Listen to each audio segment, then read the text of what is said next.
What's up, my LS crazy amigos? Your boy Terry speaking from the garage shop once again. Here to offer you some more big bang for your buck product and info. As you can see, I'm trying to sand some of the Chevelle, some of this paint off, this primer off the Chevelle, to see where we gotta go, how far we gotta go. But there's got to be an easier way. I said there's got to be an easier way. I think I found an easier way. Because I don't want to spend time doing the sanding, because that's time that you could do welding and doing all that stuff. So what I did was I made a phone call. Yes I did. I made a phone call to my boy Scott. That's him over there. Scott Morley of Soda Blasting. He's Scott Morley Soda Blasting. And what he does is he travels with his truck and he'll come to your house and soda blast your car. Let's take a look at what he's doing. Check this out.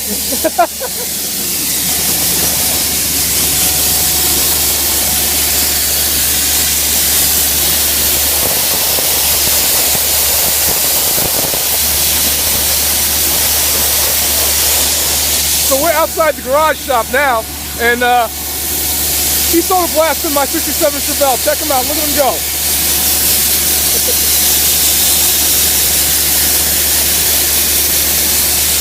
Takes no time. This car's going to be stripped in about a matter of an hour. Man. So what Scott's doing here, he is using a baking soda compound, I guess it's called. So one big rainstorm, all this baking powder is going to go away off the property. Check him out. Look at him go.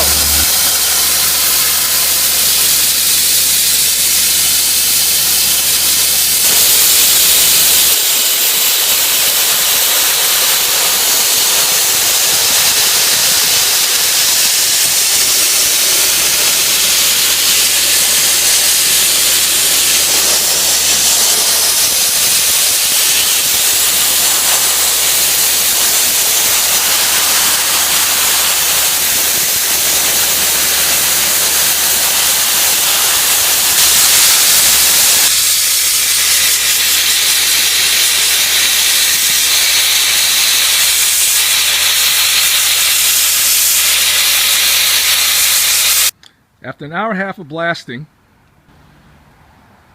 and a quick rinse down with warm water to remove all the salt,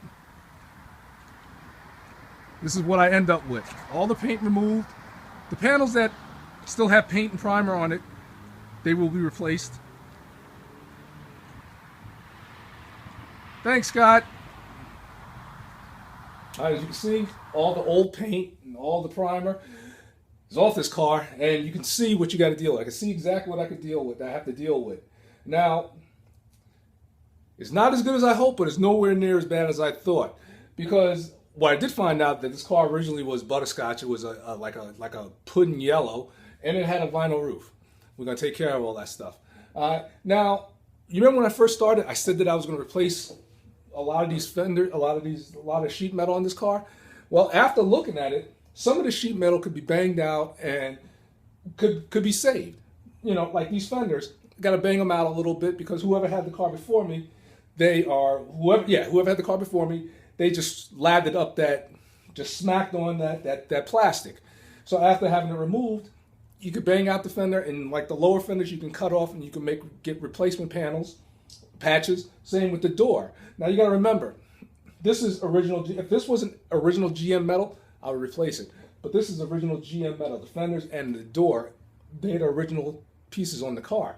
So you may want to save them, because like even with aftermarket, companies like AMD, which is supposed to be a top quality reproduction, sheet metal company, you still might have some issues with fitting, where I know that these fit perfect. So instead of spending the money, because after, it probably cost me about like a little over $1,200 to replace all the panels that I wanted to replace.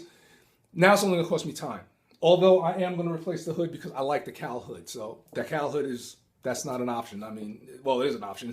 That's what I'm going with. But so like I said, just replace with the panels, the GM, because like the quarter panels of GM, so I can repair these. All this stuff can be repaired, and you may want to, it's just time. So right about now, I'm going to get back to looking at how far I got to go and what I got to do to repair all this sheet metal and stuff like that.